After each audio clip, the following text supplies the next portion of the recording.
우리가 사실 신앙생활도 건강할 때 신앙생활이지 몸에 병들면 사실 다 우리가 하던 걸 내려놔야 되지 않겠습니까? 지금 계획하고 꿈꾸는 것들이 사실은 육체가 건강해야 우리가 이룰 수 있는 일이라고 저는 믿습니다. 그래서 그 육체가 건강해야 영혼도 건강하게 되는 것이고, 또한 영혼이 건강해야 육체도 건강하게 되는 것이니까요. 가장 기초적인 것은 사람이 숨을 쉬는 것, 그리고 또 마시는 것, 또 먹는 것, 이 세 가지 부분이라고 봐요. 기본적인 건강은 이것만 잘 관리해도 큰 문제가 없이, 또한 이 숙면, 잠에 관한 거.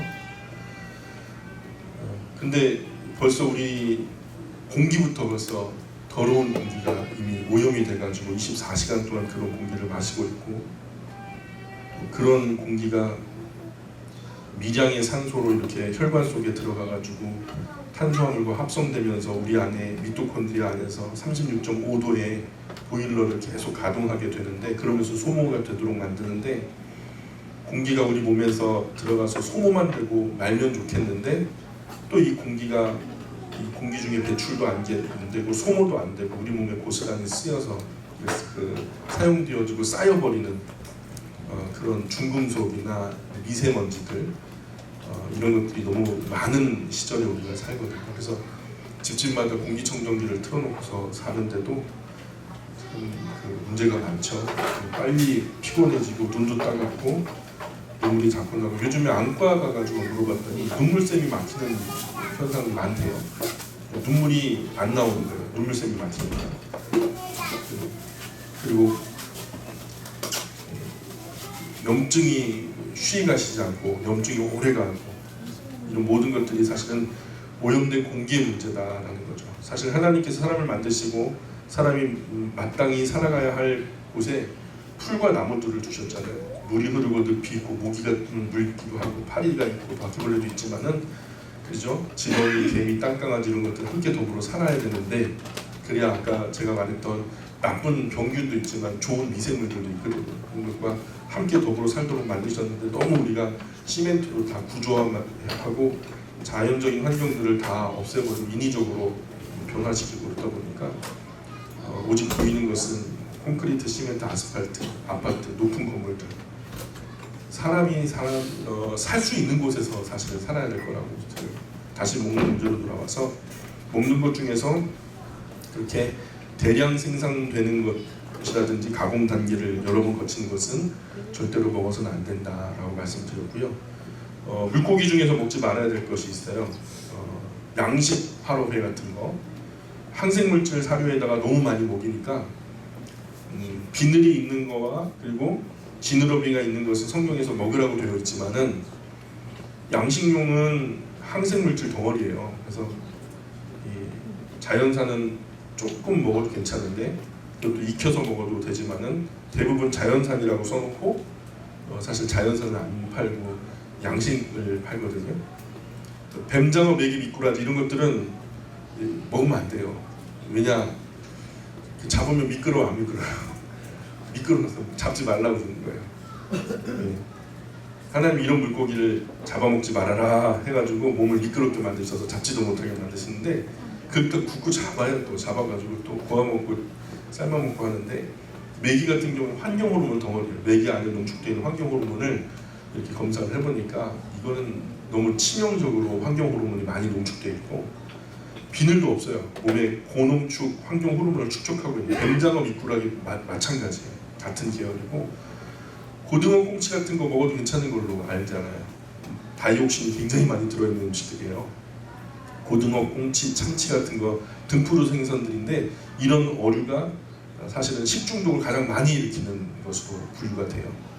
이런 등푸르 생선의 알레르기를 일으키는 물질이 히스타민이 많아가지고 아토피나 알레르기 있는 사람들은 의사들이 제일 먼저 이런 거 먹지 말라. 등푸르 생선, 고등어, 꽁치, 참치, DHC가 많아가지고, DHA인가요? 그게 많아가지고 머리 똑똑하게 해진다고 많이 먹으라 그러는데, 또 의사는 또 이거 알레르기 때문에 안 된다고 그러고, 그죠? 최근에 고등어도 양식이 되는 거 아세요? 고등어 양식이 돼요. 양식 고등어가 많이 나오기 시작했어요.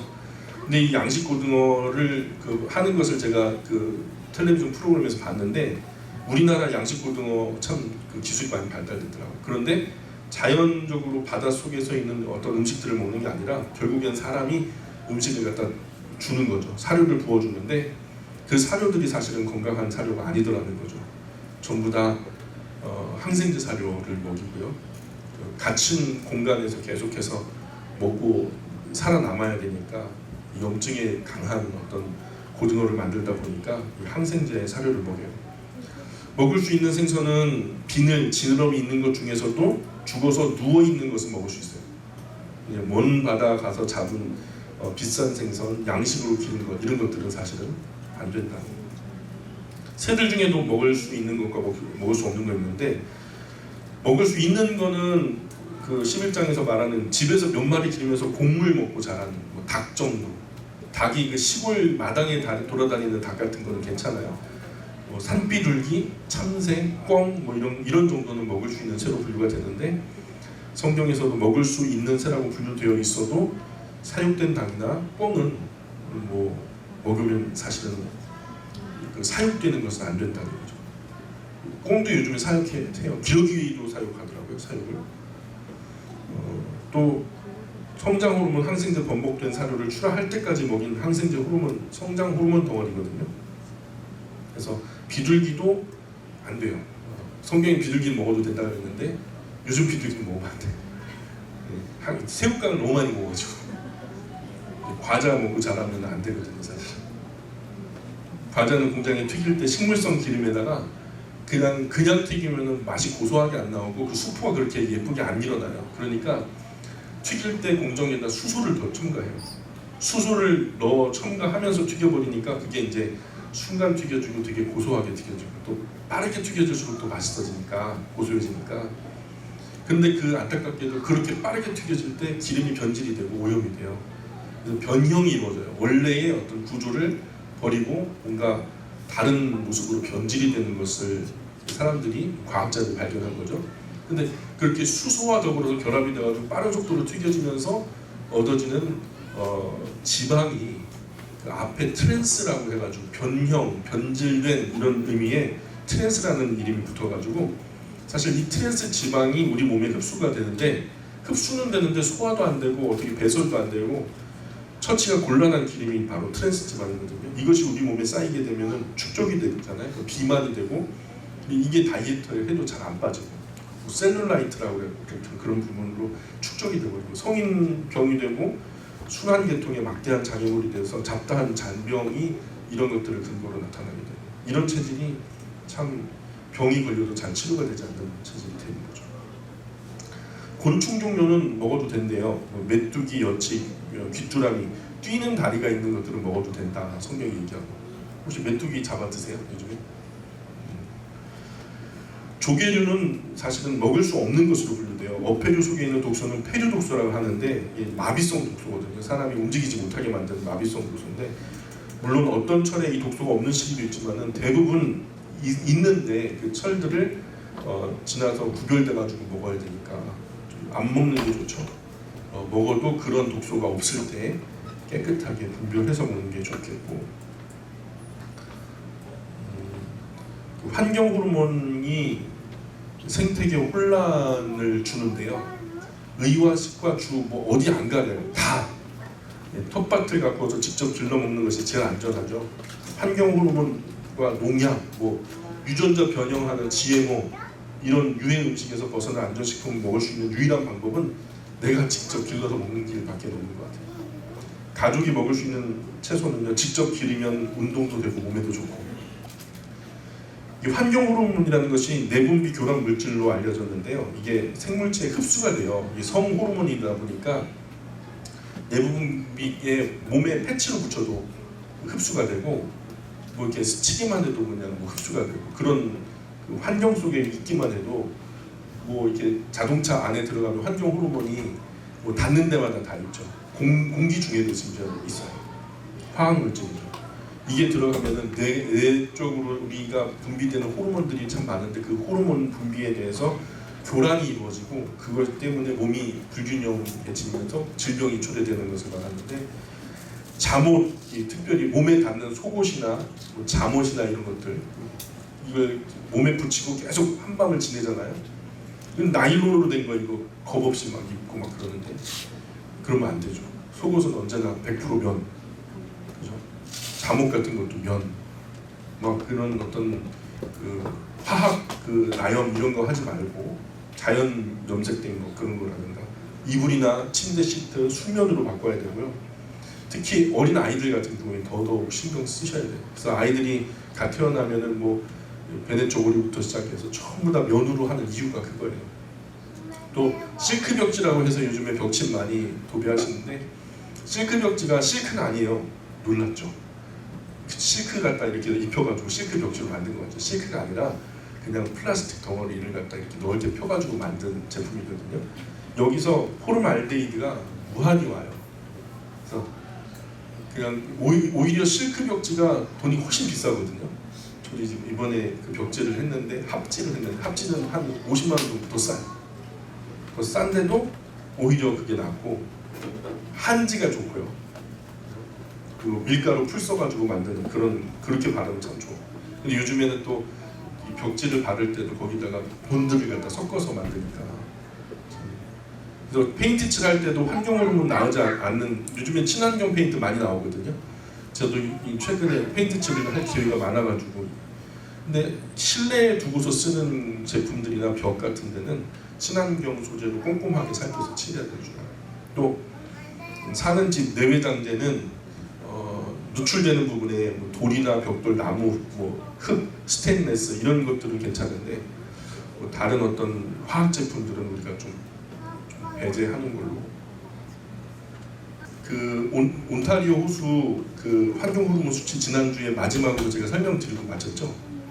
물이 1이라고 하면은 식물성 플랑크톤이 250배, 동물성 플랑크톤이 500배 농축돼 있고 그것을 먹고 사는 갑각류, 새우 같은 것들이 45,000배 농축돼 있고 또 그 갑각류나 작은 새우류를 먹고 사는 작은 물고기, 빙어 종류는 83만 5천 배가 그 안에 환경 호르몬이 농축돼 있고 또 그 빙어를 먹고 사는 큰 물고기인 송어과는 280만 배가 그 안에 환경 호르몬이 농축돼 있고 그 큰 물고기나 송어를 갖다가 먹고 사는 제갈매기, 갈매기는 2,500만 배가 그 안에 농축되어 있어요. 그리고서 성경은 갈매기를 먹지 말지니라고 얘기하는 거예요. 우연일 수는 없는 거예요.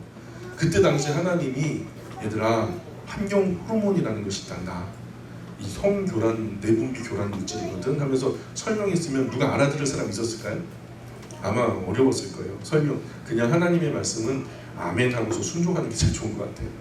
그래서 지금으로부터 50년 전까지만 해도 성경에서 갈매기를 왜 먹지 말라고 했는지 이유를 몰랐어요. 근데 이제 10년 전부터 환경 호르몬으로 인해서 사람들이 환경과 또 식품의 영향이 얼마나 있는지 연구가 많이 시작됐거든요. 그 결과들이 속속들이 발표되기 시작하면서 이제는 이런 것에 대해서 지혜를 가지고 계신 분들이 많이 나타나기 시작했어요.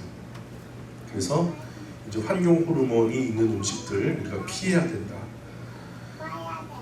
그래서 주변 생활에 있는 모든 것들 다 환경 호르몬 덩어리인데 뭐 가구도 또 자동차, 집, 내외장재, 침대, 주방기구, 아이들 옷, 신발, 가방, 장난감 등등 이런 것들도 우리가 좀 분별해서 써야 되겠다라는 것과 더불어서 여성이 불임이 되는 이유들을 얘기하는 것을 많이 봤는데 아파트 실내 온도를 낮추고 옷이나 이불을 덮고 몸을 따뜻하게 하면 임신이 훨씬 수월하대요.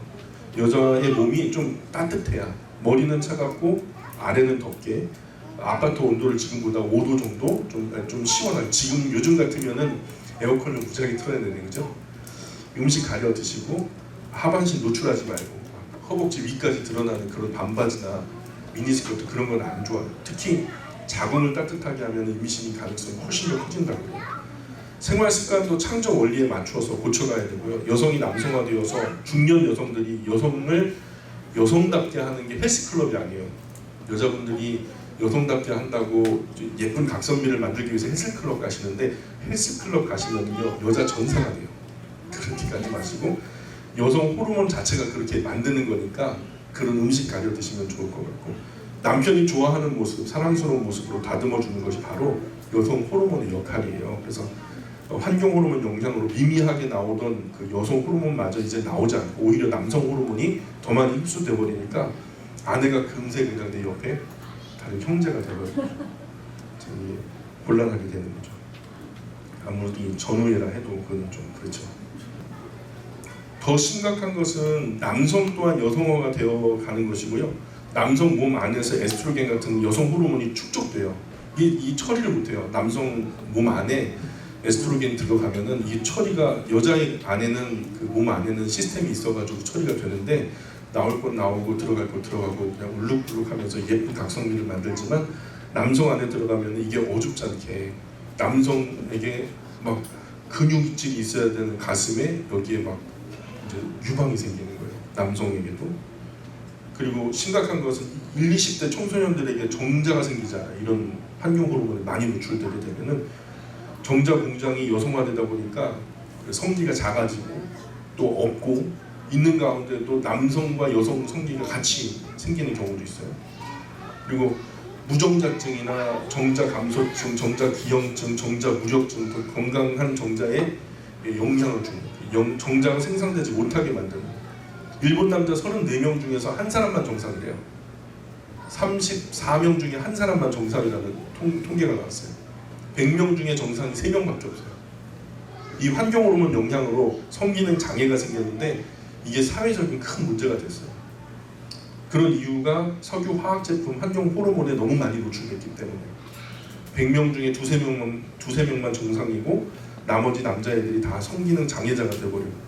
이런데 결혼 안 하고 그렇죠?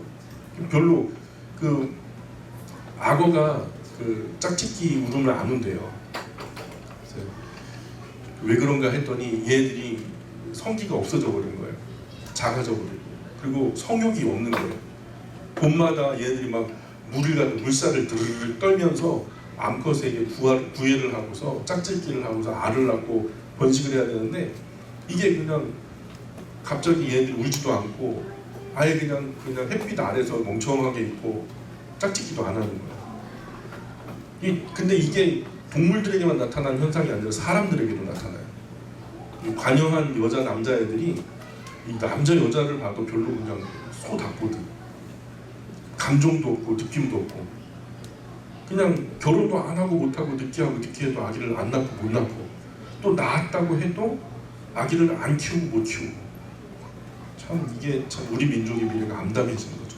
이제부터라도 생태계 문제에 대해서 교회가 좀 관심을 갖고 교회 공동체가 적극적으로 이런 부분에서 참여를 해야 돼요. 그래서 우리 집에 있는 플라스틱 그릇 같은 거 먼저 싹 버리고 우리 교회도 이런 이야기 나누면서 우리가 좀 실천적인 그 행동을 한번 해보자. 그래서 교회에 있었던 플라스틱 컵을 싹 버렸죠. 그죠? 그랬더니 또 바깥에서 테이크아웃 해가지고 일회용 컵을 갖다 또 드립다 가지고 오네요. 어쩌라는 거예요 도대체. 교회와 성도가 먼저 앞서서 생명을 지켜내고 환경을 지켜야 된다. 목회자들도 그저 교회 성공주의, 목회 업적주의, 초대형 교회주의, 교회 확장주의 이런 것에 미쳐버려가지고 그러나 이제는 생태계를 살리고 우리 아이들을 건강하게 기르자는 그런 마음으로 교회와 목회 방향이 좀 건강하게 건전하게 좀 바뀌어야 될 줄 압니다. 이런 일들이 지역적으로 부분적으로 일어나서는 안 되고요. 정말로 환경을 치료하는 개인 공동체 의지적인 결단이 필요해요. 불편하더라도 텀블러를 가지고 다니셔야 돼요. 이제부터는 텀블러 가지고 다니시고 일회용 컵 같은 것들은 좀 차가운 거야 뭐 괜찮아요. 이게 환경 호르몬이 안 나온대요. 거의 안 나온다고 하는데 그래도 그것을 쓰지 말자. 사실 지금 우리 사회가 이런 사회 병적인 요소로부터 벗어날 수 없을 만큼 많이 망가졌고 시스템이 그런 것을 안 쓰면 못 사는 사회가 돼버렸지만은 그러나 지금 나부터 조금씩 구별하면 나아지지 않을까라는 생각이 들고요. 우리 건강을 무너뜨리는 근본 바탕을 치료하지 않고서는 거기서 나타나는 결과만 가지고 계속 의사들이 실험해봤자 미봉책에 불과하죠. 근본적으로 대책이 필요한데 성경에 먹지 말라고 한 것을 그냥 말씀할 때는 환경 호르몬이나 내분비 교란 물질 이런 말이 안 통하잖아요. 지금으로부터 3,400년 전에 썼던 글이니까 이런 거를 먹지 말라고 한 것이 하나님이 우리를 사랑해서 먹지 말라고 한 것이겠구나라고 생각하고서 하나님을 믿기 때문에 말씀 또한 우리가 신뢰를 하는 그런 자세가 참 중요하다는 생각이 들어요. 그러니까 하나님께서 하신 말씀은 우리를 사랑하셔서 주셨던 말씀이죠. 그렇게 생각하는 것이 또한 믿음이고, 그것을 먹지 말라고 한 것은 우리를 정죄하려고 한 것이 아니라 우리에게 깨끗하고 정한 것을 먹이셔서 우리를 건강하게 기르고 싶어 하시는 하나님 아버지의 마음이 이 계명 속에 담겨져 있다. 우리를 끔찍하게 사랑하시는 하나님의 사랑이 이 율법 가운데 담겨져 있다. 그래서 저는 이 음식물 규정은 한마디로 음식물 복음이다.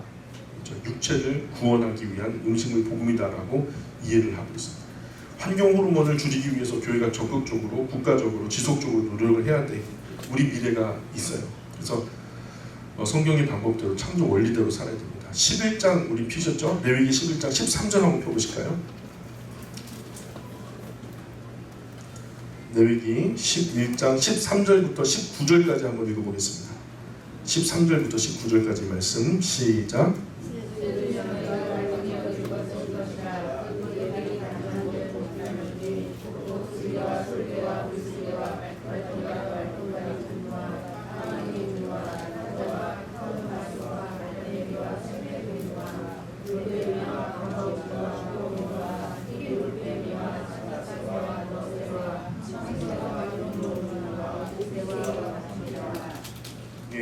전부 다 육식성입니다. 다 일일이 새 종류들을 찾아가지고 보니까 얘네들이 주로 먹고 사는 음식들, 주요 먹이가 다 육식성. 새가 새를 잡아먹든지 새가 물고기를 잡아먹든지 먹이사슬 맨 꼭대기에 있는 것들을 하나님께서 주로 먹지 말라 하신 거고요. 원리가 먹을 수 있는 것은 곡식만 쪼아먹는 새, 기껏해야 벌레 잡아먹는 그런 조그만 참새, 비둘기 이런 것은 먹을 수 있다라고 말씀하시죠. 그런 새는 정한새로 분류하시죠.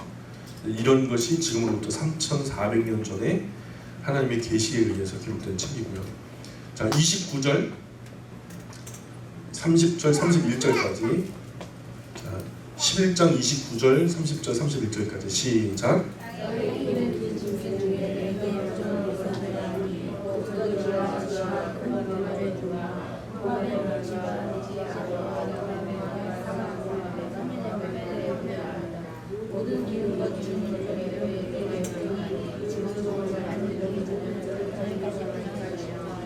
예, 물도 지금 여기 길짐승 부정한 것이라는 두더지, 쥐금, 도마뱀, 하여튼 이 바닥에 많은 지저분한 것들을 청소하며 살아가는 생물들이거든요, 동물들이거든요.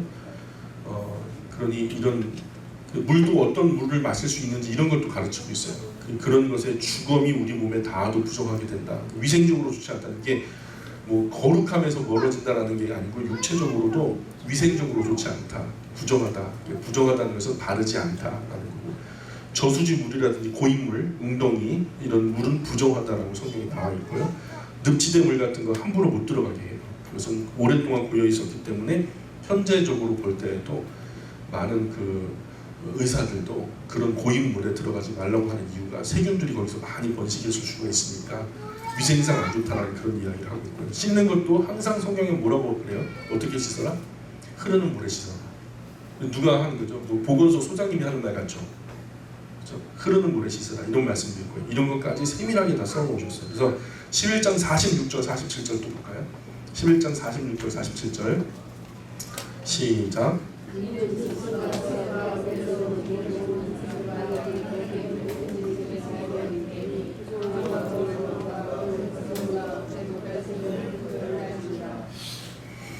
그래서 지금 하나님께서 이렇게 우리에게 분별력을 좀 하라고 분별의 자료들을 주셨는데, 설페이트 계열의 우리 몸에 닿는 제품들을 우리가 많이 쓰고 있거든요. 소듐, 라우레스 설페이트 계열이라고 해가지고, 소듐은 그냥 소금이라는 뜻이에요. 그 다음에 그 뒤에 있는 화학식은 이제 그것을 계면을 기름과 물의 수성과 유성의 기름 경계면을 갖다 헐기 위해서 만들어진 화학식인데, 이게 몸에 굉장히 치명적인 제품들이 많이 있어요.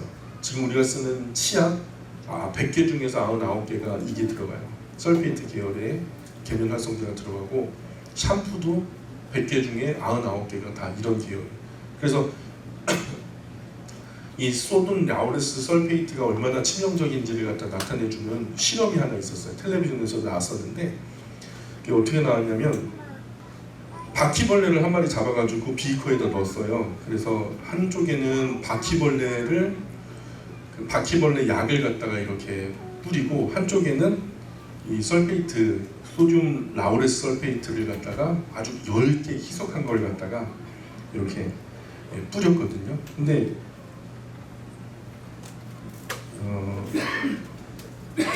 얘는 안 죽어요. 그 바퀴벌레 약은 안 죽어요. 30분이 지나는데도 막 활동적으로 다녀요. 근데 이 설페이트, 소듐 라우레스 설페이트를 얇게 희석해갖고 뿌린 거는 1분 있다 죽어버려요. 그래서 이게 어떤 약품인가 봤더니 1급 독성 물질로 분류되었고요. 이 표기 안에 통 안에 주의 표시가 있는데 보호 수갑, 다시 말해서 보호 장갑을 껴야 되고요. 보호 안경을 또 써야 되고요. 그리고 방독면까지 써야 취급할 수 있는 물질로 그렇게 분류가 됐어요. 1급 독성 물질, 발암 물질이 아니라 1급 독성 물질로 분류돼요.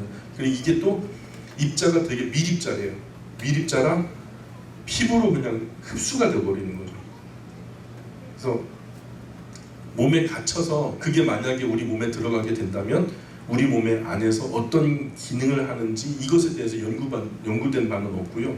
이런 독극물을 사용하는 일에 허용 기준치가 말이 안 되죠. 우리 몸에 어떻게 흡수돼서 어떻게 작용하는지 모르니까. 근데 요즘에 이런 것들이 너무 공부를 하는 분들이 많아지다 보니까 공부를 해가지고 사람들에게 얘기하면 사람들이 웃어버려요. 심각하게 안 받아들이고. 근데 어떤 분은 이것을 이 설페이트 계열의 제품들을 갖다 다 배제를 하니까 평생 알아도 두통도 끊어지고요. 심지어는 알 수 없는 그 근육통이나 이런 것들을 통해서 평생 힘들어했던 분들이 이런 것들을 멀리하다 보니까 건강해졌던 예가 많았거든요. 그래서 뭐 샴푸라든가 치약이라든가 폼클렌징이라든가 이런 것들을 이제는 안 쓰는 방향으로 가고 써도 골라서 그런 제품들이 안 들어간. 저도 그 샴푸를 안 써요. 치약도 소금으로 그냥 대신하고. 근데 처음에 할 때는 조금 찝찝한데 불과 한 3, 4일만 하면은 금방 미지근한 물에다가 흐르는 물에다 이렇게 감으니까 이제 감고 나서 잘 말리기만 하면 아무 문제 없고요. 그리고 치약 같은 것도 소금으로 처음에 하는 것은 조금 찝찝하지만은 하다 보면은 그게 크게 어렵지 않아요. 근데 처음에 요즘에 그런 소금을 하다 보니까 자주 굳고 또 이제 입자가 굵다 보니까 치아 표면에 막 스크래치가 나고 이런 것들이 또 있다 보니까 요즘에는 아예 그냥 그런 설페이트 계열의 그 성분들이 안 들어간 것들을 골라서 쓰다 보니까 있더라고요, 요즘 제품들이. 근데 제가 만약에 그 제품을 지금 여기서 말씀드리면은 또 제가 홍보를 하는 상황이 되니까 조용히. 그래서 샴푸도 요즘에 발견했어요. 샴푸도 발견하고 자연 유래 성분으로 만들어진 이 설페이트 계열이 없는 천연 성분으로만 만들어진, 근데 그리 비싸지 않은 그런 샴푸도 제가 발견했고, 우리 이제 넷째가 나오면 그런 걸 써야 된다고 그래가지고 제가 막 공부를 해가지고 찾아낸 게 있어요. 되게 값비싼 그 팁인데 제가 얼마든지 드릴 수 있어요. 치약도 요즘에 그 소금으로 계면 활성제 설페이트 계열을 안 쓰고 그냥 소금으로 그 계면 활성제를 대신해서 만든 뭐 핑크 소금으로 만들어진 치약 있잖아요. 그것도 보니까 성분표를 갖다 다 보고 홈페이지 들어가서 그것을 갖다 확인해 보니까 그것 또한 설페이트 계열의 성분이 안 들어가 있다. 우유도 여러분 우유도 좋다고 들으셨죠? 우유 얘기를 잠깐 들려드릴까요? 특별히 드리는 거예요. 제가 원래는 이런 거 공개 안 하는데 우유 같은 경우에도 우리가 먹으면 좋다고 알려져 있잖아요. 전 결론적으로 말씀드리면 우유 안 먹습니다. 그냥 별로 좋지 않아요. 우유는 완전 식품이라는 오해를 하고 계시는데 지금 이 표가 좀 깨졌어요. 글씨 수식을 좀 제가 설명을 드릴게요. 우리 소나 사람이 탄생한 지 1년이 지나잖아요. 소는 1년이 지나면 최저 250kg에서 300kg가 돼요. 1년 만에. 사람은 태어나면 1년이 지나잖아요. 그 9kg에서 10kg 정도 차이가 돼요. 그러니까 아예 소의 저제 성분과 사람 엄마의 모유의 성분하고는 성분 자체가 틀려요. 주된 성분 자체가 틀리다고. 100g당 칼슘 함량이 우유가 굉장히 칼슘이 많은 음식이다 막 이렇게 오해하고 계신데 말린 새우가 100g당 7,100이에요. 그리고 멸치가 1,500, 깨가 1,200, 김이 720, 콩이 240. 콩보다 작은 게 우유거든요. 이게 근데 칼슘이 많다고요? 누가 그래요? 하버드 대학교 영양학 교수 월렛 교수 그 연구했을 때 발표가 1997년 발표 12년간 연구 자료를 갖다 바탕으로 했는데 일일 우유 2잔 이상 먹은 그룹 그리고 일주일 우유 1잔 이하로 먹지 않은 그룹 비해서 골반 골전율이 45%는 더 많고요. 팔 골전율이 50%는 더 많대요. 우유를 먹었는데 왜 더 잘 부러져요? 좀 이상하네. 그죠? 세계적으로 우유 소비가 많은 국가들이 미국, 뉴질랜드, 스웨덴, 덴마크, 영국, 핀란드, 네덜란드, 노르웨이, 호주, 낙농업으로 유명한 나라들이거든요. 근데 이건 연구 결과 중국에서 연구한 거예요. 우유 소비량과 대퇴골, 경부, 골절, 발생률, 빈도수를 말했는데 지금 방금 전에 우리가 낙농업 권장했던 나라들 이름 요 안에서 못 찾는 나라 없죠. 다 있죠. 왜 그럴까요? 우유를 그렇게 먹는데 왜 그렇게 대퇴골, 경부, 골절이 이렇게 많을까요?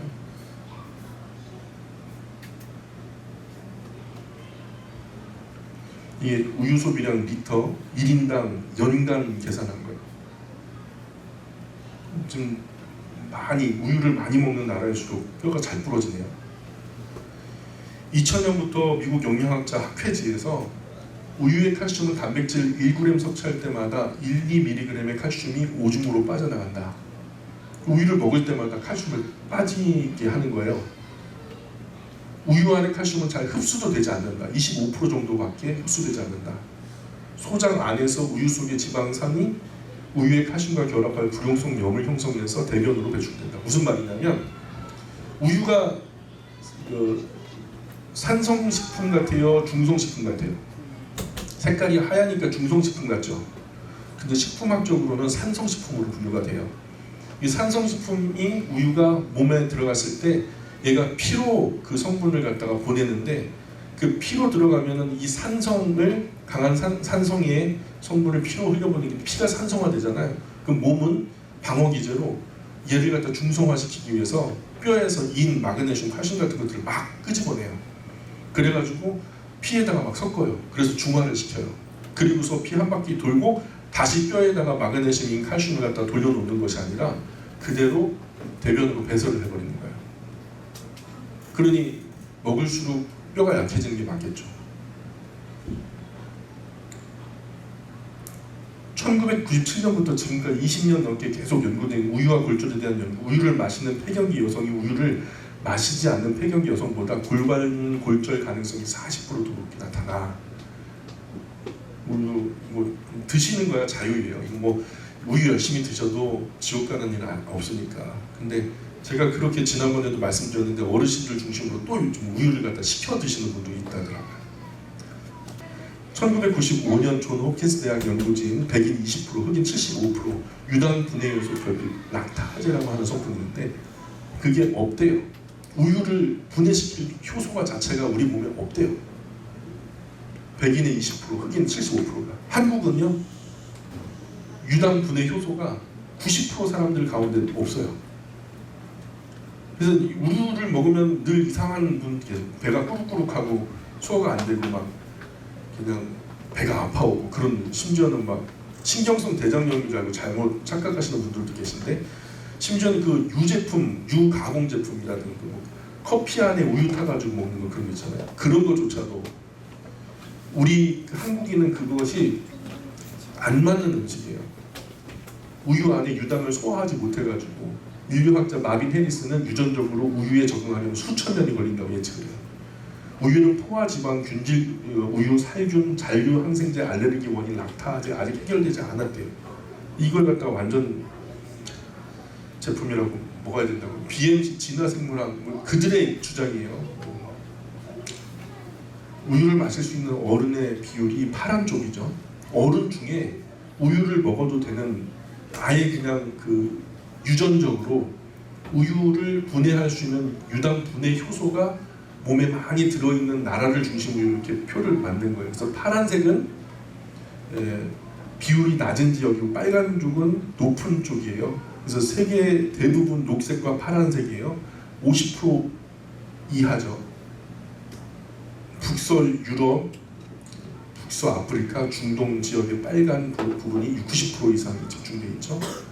먹으면 안 돼요. 그래서 안 된다는 얘기예요. 미국 국립환경건강과학연구원에서 우유 등 유제품을 과량 섭취하는 것이 남성에게 파킨슨氏병을 발병 위험을 높인다는 결과가. 파킨슨氏병 아세요? 치매, 원인을 알 수 없는 치매. 치매 걸리려면 열심히 우유 드셔야 돼요.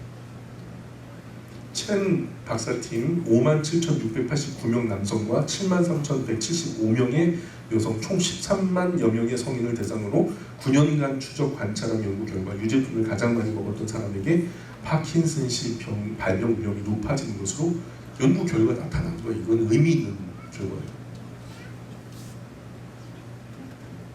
9년간 추적 관찰 중 250명의 남성과 138명 여성이 파킨슨氏병으로 진단되었는데 유제품을 가장 많이 섭취한 남성의 경우 유제품을 가장 적게 섭취한 남성에 비해서 파킨슨氏병 발병 확률이 60%가량 더 높은 것으로 조사됐대요.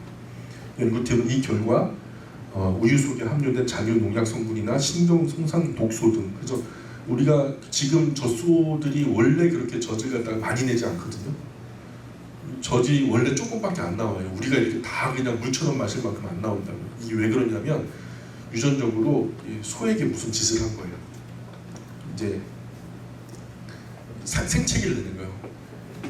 소의 유방에다가 막 잦은 생채기를 내니까 거기서 또 우유가 고이죠. 근데 사실은 그게 고이는 게 우유가 아니고 우유 비슷한 색깔만 있을 뿐이지 우유는 아니라는 거죠.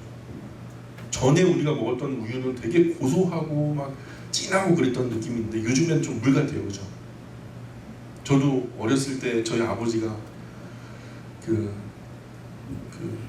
우양을 키우셨거든요. 그래서 직접 짜가지고 양동이에다가 담아가지고 그걸 갖다가 장작불에 끓여가지고 굵은 소금으로 쳐가지고 소독해가지고 먹었는데 지금 그 맛이 안 나요. 그래서 이 연구 결과 우유 속에 함유된 잔류 농약이나 뭐 신경 손상 독소 등 오랜 기간 체내에 축적된 파킨슨氏병을 일으킬 수 있다고 추정했다.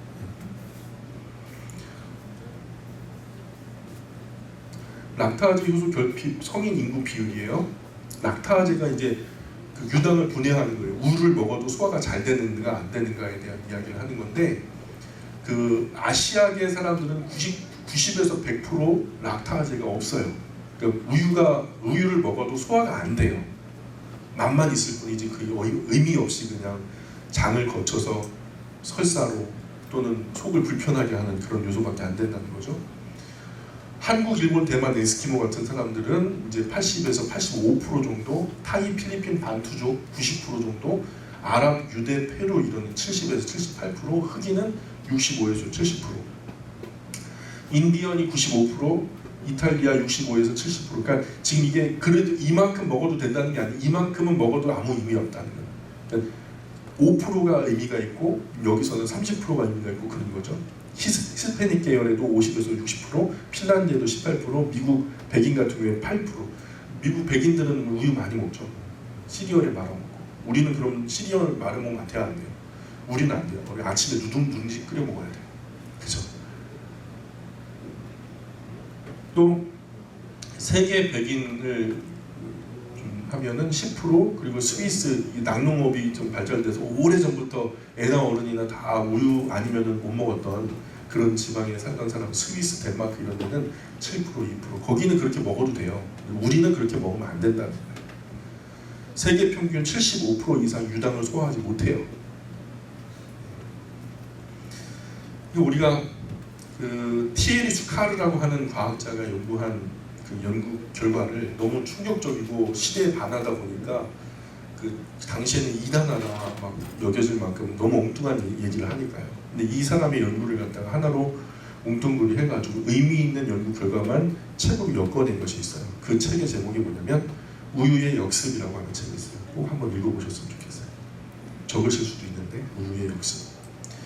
이런 정보들 많아요. 제가 지금 이건 지금 간단하게 뭐 그 설페이트 계열의 이야기, 우유 이야기 두 가지만 했죠. 제가 한 70가지 이야기할 수 있어요. 우리 이 신변에 직접적으로 맞닿아 있는 삶에 관한 한 성경에서 분류하지 말아라. 그러니까 이런 부분에서 먹어라 먹지 말라 이런 개념이 아니라 아예 언급조차 하지 않았던 부분인데도 우리가 요즘에 가려야 되고 우리가 멀리해야 되는 그런 이야기들을 한 70가지 정도 좀 조려놨거든요. 그런 이야기를 차분히 제가 수요 특강 때마다 풀어내도록 할게요. 지금 이미 많이 풀어냈죠. GMO 식품에 관한 얘기도 한번 들려드렸잖아요. 예. 이런 정보들 혹시라도 그 주변에서 정확하게 알고 계시고 자료가 있으시면은 함께 공유하면서 우리가 욕심내지 말자고. 이 땅에서 우리가 뭐 영원히 살 거 아니니까요. 우리가 몇 살까지 살자고요? 건강하게 120세까지만 살자고. 하나님 영광 위해서. 그리고 이제는 뭘 먹어야 될까 얘기를 해야 돼요. 뭘 먹어야 될까 얘기를 해야 되는데 첫 번째는 하나님의 창조 원리에 따라서 음식을 가질 때 크고 많고 흔하고 값싼 것은 막 드셔도 돼요. 뭐요? 크고 수박 같은 거 크죠? 그거 많이 드셔도 돼요. 배탈 안 나요. 호박 흔하죠? 막 두엄에다 그냥 막 대충 뿌려놔도 지가 알아서 커요. 그 흔하고 값싼 거, 이 시절에 따라 흔하게 많이 나오는 거. 대표적으로 호박, 수박, 배추, 무, 무엉. 무, 배추, 무 같은 경우에는 세계 3대 음식 중에도 식재료 중에도 건강 음식으로 분류되어 있고요. 배추, 농약, 처음에는 조금 치지만 나중엔 칠 필요가 없기 때문에 안 쳐요. 근데 무, 배추, 무엉 처음에 조금 치지만 나중에 안 쳐도 되는 식물들이 그런 것도 농약이 닿으면 안 좋으니까 깨끗하게 씻어서 크고 많고 흔하고 값싼 것들 많이 먹어야 되고 특히 우리 몸에 좋은 음식 중에서 무가 그렇게 좋은 음식이래요. 요즘에 해독 음식에 관심이 많잖아요. 무가 안 들어가는 데가 없어요. 해독 음식이. 무는 뿌리도 약이고 무청은 이파리, 줄기 굉장히 좋은 영양소고요. 그 무청 절대로 버리면 안 되고 확보하는 만큼 홍보해서 집 베란다에다 널어가지고요. 발코니 같은 데도 걸어놓고 계속 1년 내내 무청을 계속 드시면 피와 몸의 독소, 해독 등 굉장히 좋은 몸에 유익한 성분이 있다는 거죠. 일본의 한 학자가 인간이 먹을 수 있는 음식 중에서 우리 몸을 편하게 하는 음식이 두 가지를 얘기했어요. 평생 음식 관련된 연구를 하셨던 분인데 어떤 병자에게도 통했던 그리고 모든 것에 또 좋은 좋은 반응으로 나타났던 그 음식이 딱 두 가지인데 쌀과 무래요. 쌀과 무. 그 두 번째는 씨가 많은 것은 조금 많이 먹어도 돼요. 씨가 많은 것은 씨 한 개만 있는 것들은 조금만 먹으래요. 배탈 난대요. 가만히 생각해보세요. 자두 많이 먹어도 돼요, 안 돼요? 그냥 적당히 한 개, 두 개. 살구 같은 거, 복숭아 씨가 한 개죠. 이런 걸 많이 먹으면 안 되고 그냥 입을 즐겁게 할 만큼만 드시고 이런 과일은 창조 원리에 따라서 많이 먹지 말아야 되고요. 씨가 많은 거 뭐 있죠? 수박, 그죠? 뭐 그런 거. 그리고 세 번째는 제철에도 그 땅에서 많이 나는 음식을 먹어야 돼. 내가 사는 그 땅에서 많이 흔하게 나타나는 거. 감자 같은 거 많이 나죠 요즘에. 감자를 우리 어떤 분이 선물을 주셨는데 한 가마니를 주셨어요. 그래가지고 제가 그걸 다 까가지고 고생하고 있지 않잖아요. 까가지고 이렇게 막 볶아가지고 그냥 아무것도 안 하고 기름만 살짝 두르고 막 볶아서 외지 감자라고 소금만 살살 쳐가지고 딱 내면요. 저는 이제 나머지 잔설거지 하고 딱 가면 애들이 다 먹고 없어요. 한 냄비를 하는데 애들이 그렇게 잘 먹어요 또. 그래서 제철에서 그 땅에서 많이 나는 음식을 많이 먹어야 되고요. 네 번째는 육식도 가능하지만 육식도 먹어도 돼요. 하나님이 한시적으로 많이 해놓았으면은 그것조차도 허락하지 않으셨을 텐데 육식도 가능하지만 육식을 할 때는 과하지 않게 먹어야 돼요. 너무 욕심내서 우리 고기 먹으러 갈 때는 어떻게 해요? 허리띠 클러놓고 가잖아요. 뭐 먹어보자, 뭐 먹다 죽자 막 그러면서 그러면 안 된다는 거예요. 그냥 과하지 않게 적당히. 그리고 식탁에서 녹색 채소 많이 먹어요. 그리고 채소들도 색깔별로 다양하게 먹는 것이 좋다는 거죠.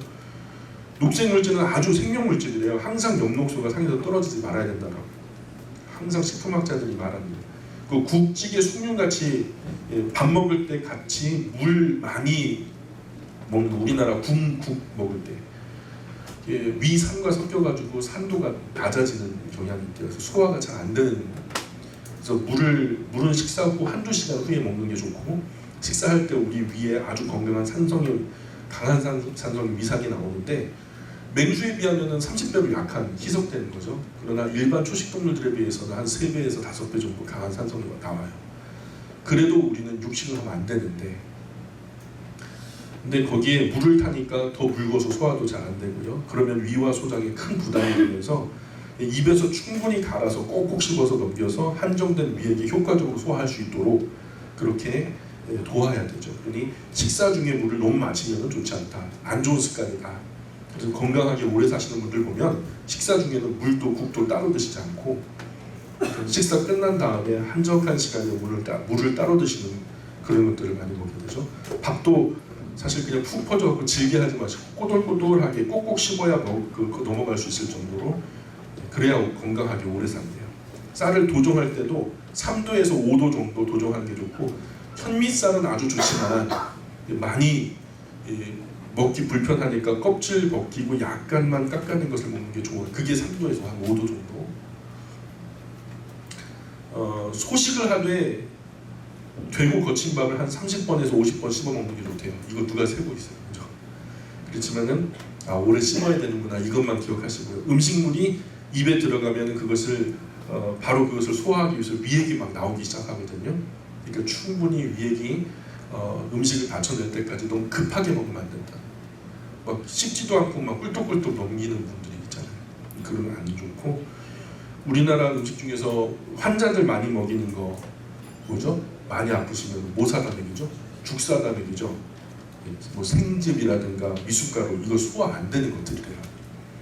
곡물 그대로가 제일 좋고요. 가공하지 말고 침과 함께, 항상 침과 함께 꼭꼭 씹어서 먹어야 우리가 좀 건강이 좋다. 소화기에 가장 좋은 것은 침이에요. 침은 뱉지 마시고 삼키세요. 해조류, 미역, 김, 다시마, 이거는 무조건 매일 빠지지 말고 모든 식단에서 항상 넣어야 되는 것으로 나타나요. 우리 김 같은 것도 괜찮아요. 미역, 다시마. 야식, 절대로 잠자기 3시간 전에는 아무것도 먹으면 안 돼요. 요즘에 저 열심히 실천하고 있어요. 저녁 5시 이후에는 아무것도 안 먹어요. 그래서 1월 7일부터 제가 실험했는데 6월달 조금 넘어서 7월 되기 전에 딱 키로수를 재봤는데 정확하게 10kg가 빠졌어요. 제가 해보니까 되더라고요. 저녁 5시 이후에 안 먹고 아침 9시까지 아이들 학교 보내고 이제 안에 잘 살아있나 이렇게 보면 그 다음은 이제 먹을 수 있거든요. 그 16시간 공복을 계속 유지하는 간헐적 단식이라고 요즘에 말하는데, 그렇게 이 하루 24시간 중에 3분의 2는 공복, 3분의 1은 먹어도 되는 시간 해가지고 그 먹는 음식도 중요하지만 언제 먹어야 되나, 또 언제 먹지 말아야 되나, 이것도 참 중요해요. 위도 쉬게 해야 돼요. 부교감 신경은 무조건 먹으면 일하라는 줄 알고 계속 일하거든요. 몸이 상할 때까지 일하니까 위도 충분히 쉬게 해줘야 된다는 거. 가지 같은 것은 조직에 스폰지 같은 것이 돼 있어가지고 고급 섬유질이에요. 그래서 하나님이 아마도 이것은 영양이 과잉 공급됐을 때 이것을 먹음으로 인해서 좀 조절을 해라 하고서 내리신 식품 같아요. 그래서 굉장히 사람에게 유익한 것이 무, 쌀만큼이나 가지가 그렇게 좋대요. 중국 사람들이 가지를 그렇게 많이 먹죠. 왜 먹어요? 기름진 것들을 많이 먹다 보니까 가지를 곁들여서 먹으면서 흡착해가지고 빼내는 거죠. 그래서 장 청소가 되고 변비가 자동으로 치료가 되고요. 그래서 순전히 특히 미용을 중시하는 우리 자매님들을 위해서 하나님이 특별식으로 내리신 정말 신의 은총이죠. 특별히 배려하신 분이죠. 서양 사람들은 고기 먹을 때 가지 많이 먹고요. 중국 사람도. 우리나라만 가지를 잘 안 먹어요. 먹는 이유가 다 있어요.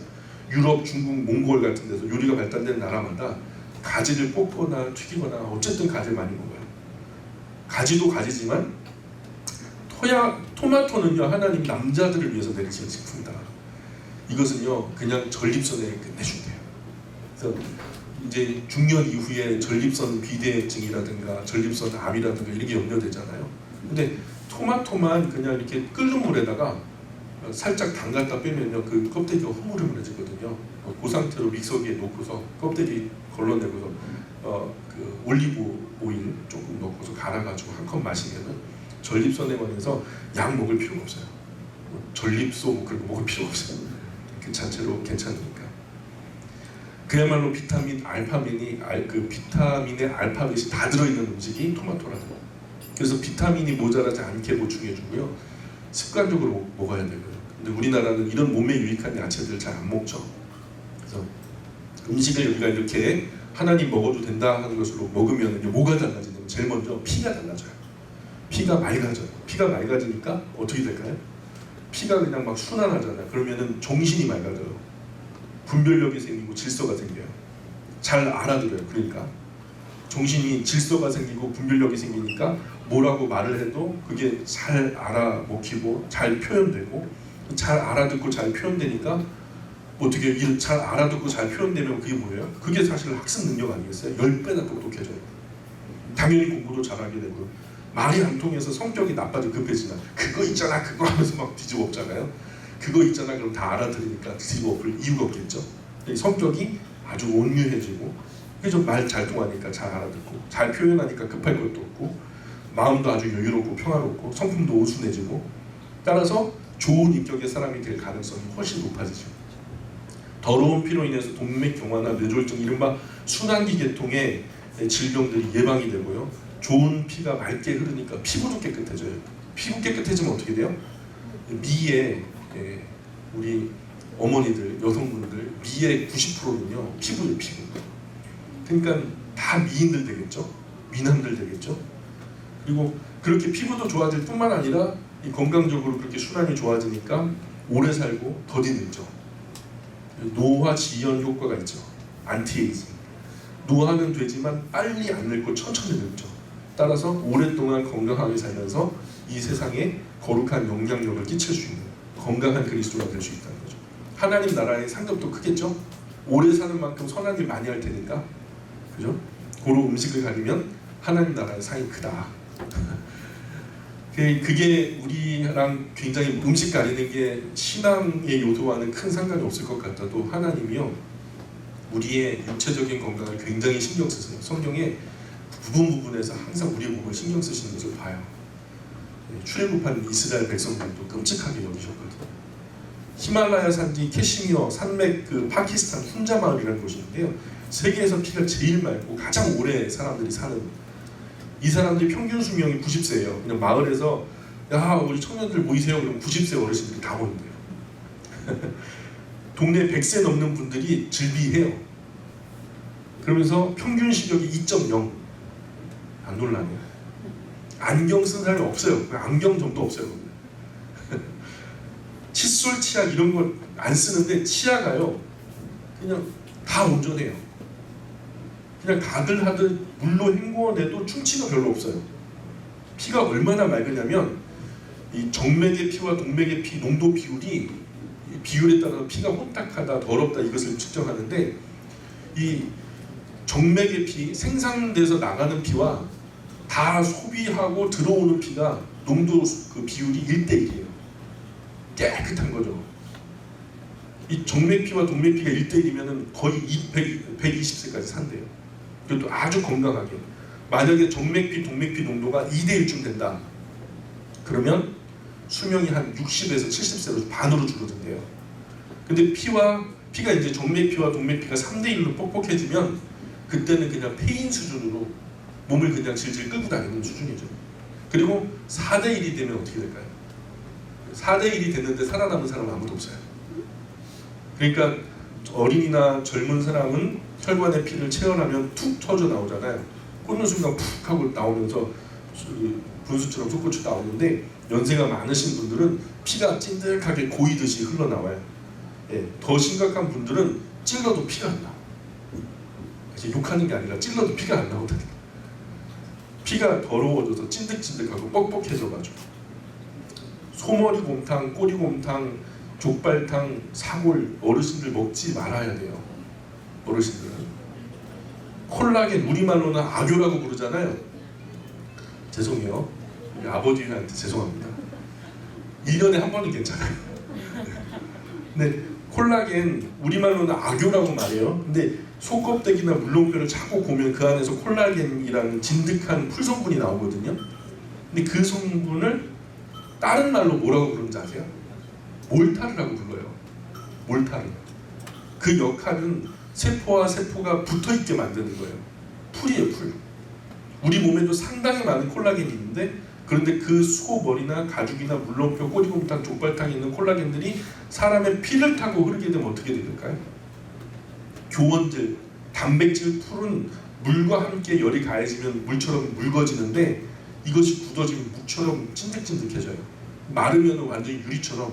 그래서 나중에 너무 차가웠을 때 톡 하고 때리면 유리처럼 쫙 하고 깨져버려요. 그래서 요즘에 의사들이 굉장히 당황스럽대요. 혈관이 터질 것 같아요. 열어가지고 혈관을 째가지고 벌리는 과정에서 부스러지는 거예요. 혈관이 유리처럼 깨지더라는 거예요. 이걸 끄집어내고 안에 있는 그 콜레스테롤을 긁어내야 되는데, 긁어내려고 의사들이 여러 명이 달라서가지고 혈관을 양쪽으로 잡아 당겼는데, 이게 찢어지는 것은 뭐 낭만이고 부서져 버리더라는 거예요. 그때는 뭐 어쩔 수 없는 거예요. 그래서 젊어서 혈기 왕성해서 피가 뜨거울 때야 어느 정도 분해가 되고 배설이 되죠. 막 펌핑이 막 엄청나게 막 쿵쾅쿵쾅하고, 뭐 먹는 것도 많고 뭐 운동하는 것도 많아가지고 뭐 피가 뜨거울 때야 분해가 되고 배설도 되는데, 연세가 많아져서 체온이 떨어지고 활동이 줄어들면은 그 찐득한 풀들이 우리 피 속에 악교처럼 찐득하게 계속 천천히 돌다가 관절염도 일으키고 온갖 병 유발하는 거죠. 이런 것이 꼬리곰탕, 족발탕, 소머리곰탕, 이런 것들을 일절 먹지 말아야 할 이유죠. 이제는 어른들에게 효도한다고 하면서 설렁탕 이런 거, 꼬리곰탕 대접하면 안 되는 거예요. 아셨죠? 이제는 우리 이번에 레위기 12장으로 만나보세요. 12장에 보시면 산열이 맑아지는 기간이에요. 이건 영을 위한 거예요, 육을 위한 거예요. 그렇죠? 육을 위한 거예요. 산모가 산열이 맑아지는 기간이 남자를 낳으면 며칠이요? 33일. 여자를 낳으면 66일을 지나야 산열이 맑아집니다. 그러니까 아들 낳으면 출산휴가 한 달만 주면 되는데, 딸 낳으면 출산휴가 몇 달 줘야 돼요? 2달은 줘야 돼요. 이게 창조의 원리. 그래서 아마도 그 여자아이를 낳으면서 뭔가 그 시스템 안에 굉장히 더 복잡한 작업들이 있는 것 같아요. 13장 보세요. 나병은 뭐 지금 거의 다 정복된 병이기 때문에 13장이, 그러나 나병에 걸려서 그 거룩한 공동체가 막 그 전염병에 쓸리다 보면은 제사장 나라로서의 역할을 못하게 되잖아요. 그래서 13장은 나병 진찰하는 방법이 나와요. 그리고 14장으로 넘어가 보실까요? 14장으로 가면은 그 나병이 치료되었을 때, 그 나병이 치료되었을 때의 이야기가 나오는 거죠. 그래서 나았다는 건강 진단을 받아야 돼요. 그 제사장들에게 가가지고 그 나병이 어떻게 됐는지를 보여주고, 그 다음에 그것을 건강하다라고 하는 진단서를 누가 끊어주게 되냐면 제사장들이 끊어주게 되는 거죠. 그리고 15장으로 건너가시면 15장에 가보시면은 당시 우상 숭배자들의 난잡한 성행위에 나타났던 성병을 설명하는 거예요. 우상 숭배를 하려면은 뭐 필연으로 이 다른 그 성전 그 동녀들과 동남들 그렇게 성관계를 하게 됐어요. 그래서 제사장 앞에 제물을 갖다 놓고서 그 우상을 섬기려고 하면은 오른쪽으로 하면 미녀들이 있고 왼쪽으로는 미동들이 있어요. 그래서 그 성전에서 봉사하는 성전 그 미녀들이라 그래가지고 그게 이제 수녀직제의 기원이 된 거죠. 그래서 성적인 질병, 남자나 여자가 성기에서 피가 나거나 고름이 계속해서 흐르는 병을 말하는데, 이것이 또한 택한 백성 거룩한 세대의 흐름에 막대한 피해가 될 수 있잖아요. 이게 난잡한 성행위를 위해서 하나님이 성을 주신 것이 아니라 새 생명, 탄생을 위해서 다음 세대를 위해서 주신 것이 바로 이 성이잖아요. 이 선물인데 이걸 쾌락으로 사용하다 보니까 성병이 났단 말이죠. 그리고 16장으로 건너가 볼까요? 16장에 보면은 속죄일과 대속죄일의 규례예요. 개인과 국가의 큰 죄를 하나님 앞에서 회개하고 처리하는 방법을 말씀하고 있어요.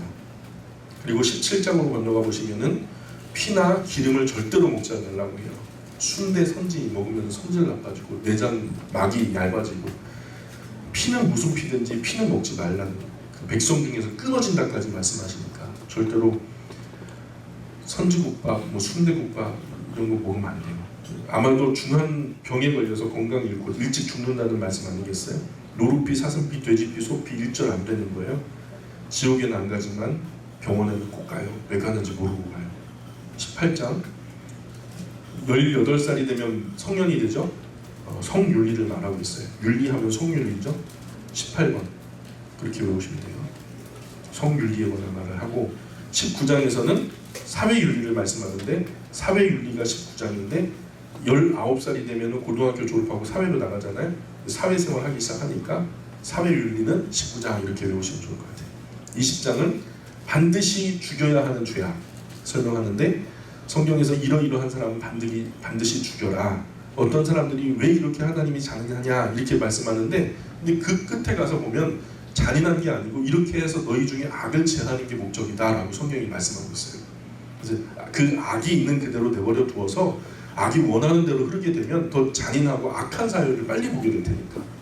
그러니까 거룩한 영향력도 빨리 우리가 좀 양분을 주고 막 사방팔방으로 퍼져나가게 해야 되잖아요. 악한 영향력도 그렇게 빨리 퍼져나가거든. 걔네는 잡초 같아서 거름 주지 않고 물도 안 주는데 지들이 알아서 막 퍼져나가요. 그러니 악한 영향력의 씨가 딱 떨어졌을 때는요, 빨리 제거하는 게 중요하거든요. 하나님이 잔인한 게 아니라 하나님이 지혜로우신 거죠. 그래서 악이 원하는 대로 흐르게 되면 더 잔인하고 악한 사회가 될 테니까 하나님 그 악의 거대한 사회적인 흐름을 최소의 피해로 막으시는 거죠. 이게 이 법이라는 게 결과법이라든지 집행법이라기보다도 예방 차원에서 법이 엄해야 된다. 그래서 뭐 조두순 같은 이런 어떤 파렴치한 그냥 막 말 그대로 막 자기 이익을 위해서는 남편을 막 죽이고 썰어 죽이고 막 그런 이런 일들이 얼마나 많이 벌어져요.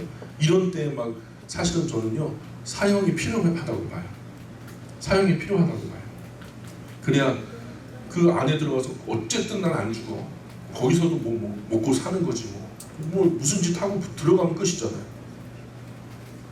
사형법은 저는 성경의 원리대로 유지되는 게 옳다. 그러니까 행하되 정말로 신중하게 진지하게 이루어져야 될 형법이다.